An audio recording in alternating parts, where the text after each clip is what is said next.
نہ سو جاتا اور میرے رسول مصلی بچھا کے کھڑے ہو جاتے. او یار کھیتی باڑی کر کے نہیں, محنت مزدوری کر کے نہیں. جناب عائشہ کہتی ہیں میں یہ بھی دیکھتی کہ حضور ایک آیت شروع کرتے تو ساری رات اسی کو پڑھتے, اور میری نظر جاتی تو قدم مبارک پہ ورم آ جاتا. یار نماز پڑھ پڑھ کے, اتنی مشقت کر کے, اتنی جد و جہد کر کے ورم آ گیا. یا رسول اللہ اتنی محنت کیوں کرتے ہو؟ فرمایا افلا اکون عبدا شکورا, کیا میں اپنے رب کا شکر گزار بندہ نہ بنوں؟ صحابہ کا ذوق عبادتوں کا, ریاضتوں کا, تلاوتوں کا, طبیعت ہے ان کی. وہ ایک دوسرے کو, حضرت مولا علی شیر خدا کرم اللہ تعالی وجہہ الکریم کے زمانے میں روم کے بادشاہ نے کہا یار یہ مسلمانوں کا پتہ تو کرو, یہ آخر کیوں اتنے زیادہ مجاہد ہیں. اس زمانے میں جاسوس بھیجنے کا مزاج تھا, اب تو جاسوس پکڑا جاتا ہے, اب تو جاسوس ہے, اور جاسوسی کا شوق ویسے آج بھی ہے. عرض کروں تھوڑی سی بات اس عنوان سے. پتہ کیا ہمارا مسئلہ ہے؟ ہم جہاں جاتے ہیں نا وہاں تھوڑی خوشبو سونگنے کی کوشش کرتے ہیں. وہ کیا ہے تو یہ کیا ہے تو ادھر کیا ہے تو تھوڑا سا ادھر کیا ہے. میرے رسول پاک پڑھیے درود شریف, سارے پڑھیے ذرا زور سے, صلی اللہ تعالی. نبی پاک علیہ السلام نے فرمایا جاسوسی نہ کرنا ورنہ تم بندوں کو خراب کر دو, اور فرمایا اس طرح نہ ہو کہ تم کسی کے آپ کھول نہ نکلو تو تمہارے پہلے کھول جائیں. یہ جو ذوق ہے نا یہ ختم کریں, چھوڑیں. مطلب آپ کس چکر میں پڑے ہوئے ہیں؟ اتنی زیادہ توجہ کرنے کی کیا ضرورت ہے؟ کام سے کام رکھیں, اس میں بندہ تھوڑا سا نا آسان رہتا ہے. یہ جو بہت زیادہ ٹٹولنے والے لوگ ہوتے ہیں نا وہ بےچارے پھر عمر ٹٹولتے ہی گزار دیتے ہیں, اس لیے کہ مزاج ہی بہت پکا ہے. بوری کا منہ کھول کے اندر تک ہاتھ ڈالنا, تو پھر کئی دفعہ سامنے سے بچھو بھی لڑ جاتا, خرابی ہوتی. تو جاسوسی کی جاتی تھی. اس نے بھی جاسوس بھیجے کیونکہ قبیلوں کے لوگ تھے, کچھ مسلم کچھ کافر, پہچانے نہیں جاتے تھے لوگ. تو کچھ لوگ اس نے بھیجے, انہوں نے آ کے نا تحقیق کی, ریسرچ کری کہ آخر ماجرا کیا ہے. تو واپس جا کے انہوں نے رپورٹ دی نا روم کے بادشاہ کو. اس رپورٹ کا ایک جملہ بڑا شاندار ہے. وہ کہنے لگا بادشاہ ہمیں مسلمانوں کی کوئی سمجھ نہیں آئی,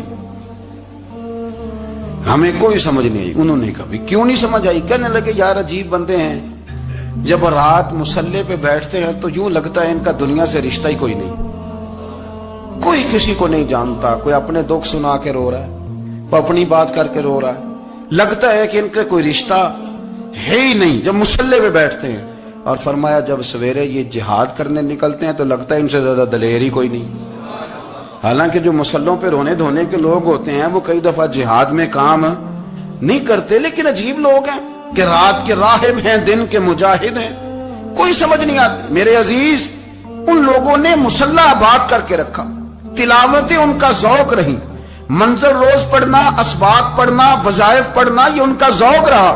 اعلیٰ حضرت بریلوی رحمت اللہ نے 1000 کتاب لکھی ہے, لیکن الوظیفۃ الکریمہ کے نام سے جو وہ صبح و شام وظائف پڑھتے تھے وہ الگ انہوں نے ان کو بیان کیا, پابندی کے ساتھ اپنی اللہ اللہ کرتے. شیخ شہاب الدین سہروردی رحمت اللہ علیہ اس پر ایک بندے نے اعتراض کیا. اس نے کہا جی آپ کس قسم کے صوفی ہیں, مرید بیٹھے ہیں اور آپ وہاں نفل پڑھ رہے ہیں. یہ بھی بڑا مسئلہ ہوتا ہے نا, جو بندہ ملنے آتا ہے وہ اپنے ٹائم کے حساب سے آتا ہے, اور پھر اس کا یہ بھی خیال ہوتا ہے کہ پیر صاحب جو ہیں وہ چونکہ درویش ہیں تو نہ انہیں روٹی کھانی چاہیے نہ سونا چاہیے, چونکہ وہ درویش ہیں, اور ہم چونکہ درویشوں کے ماننے والے ہیں لہذا ہمارا یہ طریقہ ہونا چاہیے کہ جیسے ہم کہیں درویش ویسے ہی کر جائے. حالانکہ جس کو آپ درویش کہیں گے آپ اس کی مانیں گے, آپ منوائیں گے نہیں, ہمارا مزاج ہوتا ہے. شیخ شہاب الدین پر لوگوں نے اعتراض کی, حضور لوگ ملنے آئے ہیں, زیارت کرنے آئے ہیں, یہ بندے دعا کرانے آئے ہیں, اللہ اللہ کرانے آئے, اور آپ نفل پڑھ رہے ہیں. کیا جملہ ہے, کیا حسن ہے, کیا خوبصورتی ہے. فرمانے لگے رب رسول سے مانگنے کے لیے مصلی بچھایا ہے, اگر وہاں سے مانگوں گا نہیں تو تمہیں دوں گا کیا؟ پہلے مجھے کچھ لے تو لینے دو, اگر میرے پلے کچھ ہے ہوگی تو آگے دوں گا نا. تو میں مانگنے گیا تھا کہ یا اللہ دے, تیرے بندے لینے آئے دے, تو میں کچھ لوں گا تو آگے دوں گا نا. لیکن ہمارا یہ سٹیٹس, یہ مزاج, یہ شعور نہیں ہے. گپیں, کہانیاں, داستانیں, گفتگو, خطابت, واز, کیا بات. لیکن اگر کچھ کرنے کا کام ہو تو وہ نہیں ہم سے ہوتا. میرے نبی کریم علیہ الصلوۃ والسلام نے مصلی سے دل لگانے کا درس دیا, حضور نے توجہ دلائی. صحابہ اس ذوق کے حامل لوگ تھے, وہ کوشش کرتے تھے. جناب صدیق اکبر رضی اللہ تعالیٰ عنہ کا عبادت کا مزاج ہمیشہ قائم رہا. حضرت عمر فاروق ساری رات اللہ کے حضور کھڑے رہے. حضرت عثمان غنی رضی اللہ تعالیٰ عنہ عشاء کی نماز پڑھ کے 2 رکعتوں کی نیت باندھتے تھے. 15 سپارے پہلی رکعت میں پڑھ دیتے اور 15 سپارے قرآن مجید کے دوسری رکعت میں پڑھ دیتے. آپ نے نا حضرت عمر فاروق کے وصال کے بعد ان کی ایک بیوہ سے نکاح کیا. حضرت عثمان غنی نے نکاح کیا. وہ خاتون آپ کے نکاح میں آئیں تو عرض کرنے لگی امیر المومنین میرے لیے اعزاز تو بہت ہے کہ میں امیر المومنین کی بیوہ تھی تو امیر المومنین کی منکوحہ ہو گئی ہوں، لیکن حضور نہ تو میں جوان ہوں کہ میرے اندر رغبت ہوتی اور نہ میں اب اس قابل ہوں کہ کوئی خدمت کر سکوں، میرے ساتھ نکاح کی وجہ کیا بنی؟ تو عثمان غنی رو پڑے. فرمانے لگے میں نے عمر فاروق کو مسجد میں دیکھا ہے، عدل کرتے دیکھا ہے، انصاف کرتے دیکھا ہے، امت کی خیر خواہی کرتے دیکھا. تمہارے ساتھ نکاح اس لیے کیا ہے کہ تم مجھے یہ بتاؤ کہ عمر فاروق گھر کے اندر اپنے رب کو کیسے راضی کرتے، گھر کے اندر کیسے راضی کرتے تھے، وہ طریقے بتلاؤ، تم بتاتی جانا اور میں بھی اسی طرح گھر میں عبادت کروں.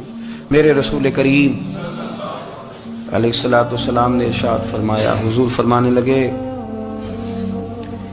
جس گھر میں اللہ کا ذکر ہوتا ہے وہ گھر زندوں کا ہے، اور جس گھر میں رب کریم کا ذکر نہیں ہوتا وہ گھر زندوں کا نہیں ہے. گھر نا ہم نا کتابوں میں پڑھتے ہیں کہ ایک بزرگ کہتے ہیں، حضرت فضیل بن ایاز کہتے ہیں کہ میں ایک گلی سے گزر رہا تھا تو گھر کے اندر کسی قاری صاحب نے قرآن کی آیت پڑھ دی ولی من خاف مقام ربہ جنتان.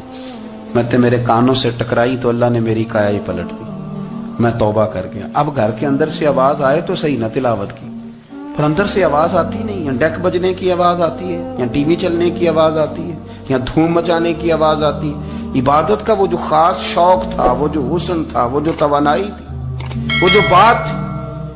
ایک جگہ پہ ہم بیٹھے تھے تو وہاں ایک صاحب آئے اور انہوں نے آتے ہی کہا کہ مہربانی کریں ذرا مجھے مصلی دے دیں، میرے نہ کچھ نفل رہ گئے. تو میں نے وضو کر لیا تو کوئی مصلی مل جائے.